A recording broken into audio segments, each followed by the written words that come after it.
지롱두파를 제거한 산악파, 몽테뉴파는 이제 내부 투쟁을 하게 되고, 여기에서 산악파 중에 가장 극좌파인 에베르와 산악파 중에 우파인 당통이 처형되고, 그 중간파, 산악파의 중간파인 로베스피에르가 이제 독재를 하게 되는 과정을 보겠습니다.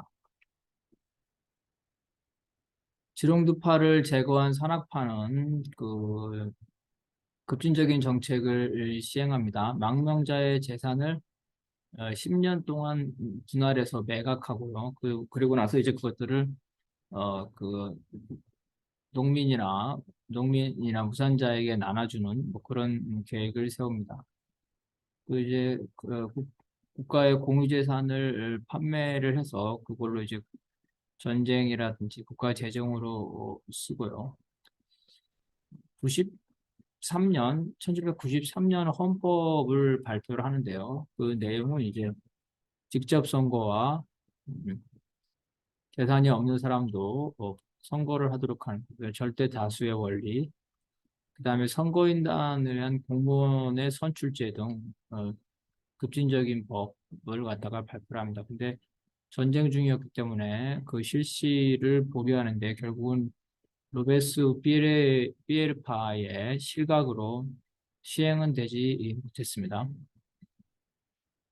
어쨌든 이것들을 그 국민투표로 확정을 했습니다. 비록 시행하지 못했지만. 그리고 이제 치안위원회를 설치해서 공포 정치를 하기 위한 기구들을 만들어놨는데 그 와중에 마라가 암살 됨으로써 공포 정치에 대한 정당성을 부여를 합니다. 그래서 영주들 토지에 대한 농민의 소유권을 무상으로 확보해서 이 봉건 특권을 무상으로 폐지를 하게 되고 로베스피에르가 이제 공안위원회 위원으로 되게 되면서 등장을 하게 됩니다. 산악파에 의해서 선동되는 파리의 생클레트들은 거리에서 계속해서 이제 그 데모와 항의 시위를 하는데요.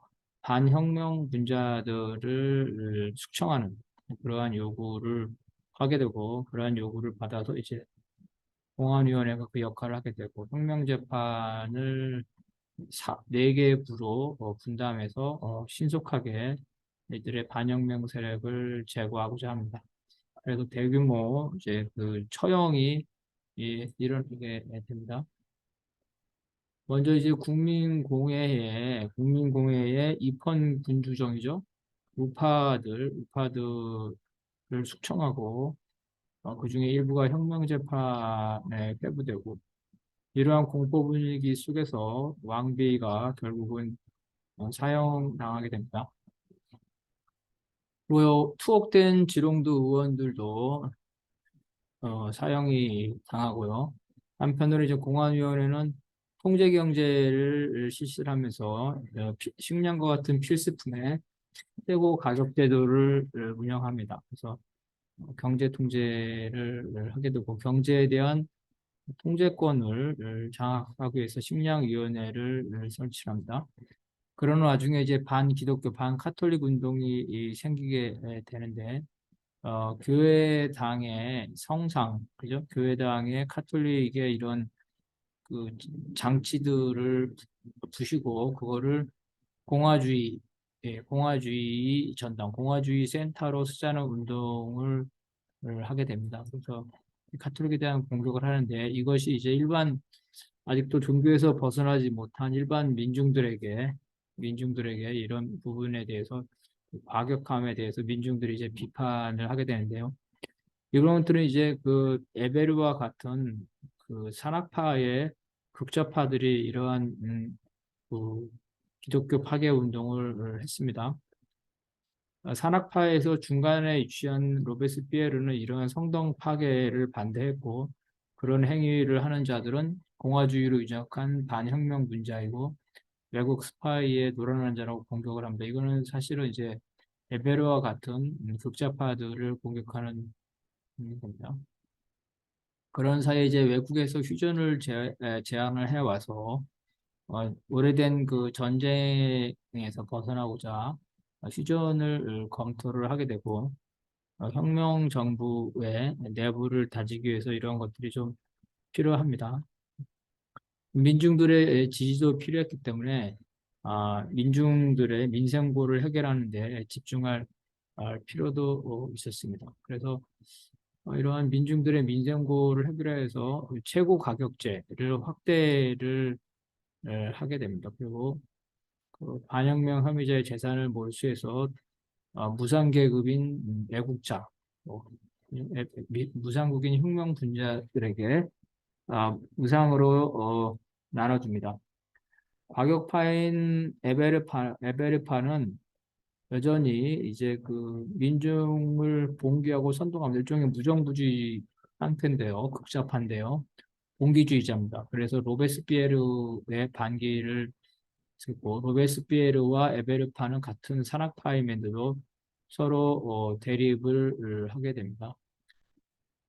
이들은 이제 대립과 화해를 번갈아 하게 되는데요. 그렇지만 이 극좌파인 에베르파는 반혁명 세력을 학살하고 군부를 장악하고 공안위원회와 치안회를 무력화하고 자기들이 권력을 잡고 독재관을 임명하게 되는 쿠데타 계획을 진행시키는데 이러한 것들이 로베스피에르파의 발각이 됩니다. 이런 이제 그 산악파 내부에 극좌파 에베르, 중간파 로베스피에르, 중간파 당통이 있었는데 이 로베스피에르는 극좌파인 에베르와 산악파 내부의 우파 원건파인 당통의 에, 갈등을 이용을 합니다. 그래서 당통과 에베르가 갈등하게 만들고 자기 손으로 하기보다는 이 당통과 에베르의 그 대립을 이용을 해서 결국은 극좌파를 먼저 체포하고 이들이 전원 처형당하게 됩니다. 그리고 나서 어, 로베스피에르는 산악파의 우파인 당통마저도 제거를 하게 되는데요. 로베스피에르파는 공안위원회, 치안위원회 당통의 체포를 요구를 합니다. 당통은 이제 그 대상인이요, 대상인, 대부르주아 상인이었는데 동인도의 회사를 운영하고 있었는데 여기에 뇌물을 받았다는 공격을 받으면서 혁명 정부의 부패 세력의 중심 인물로 비판을 받습니다.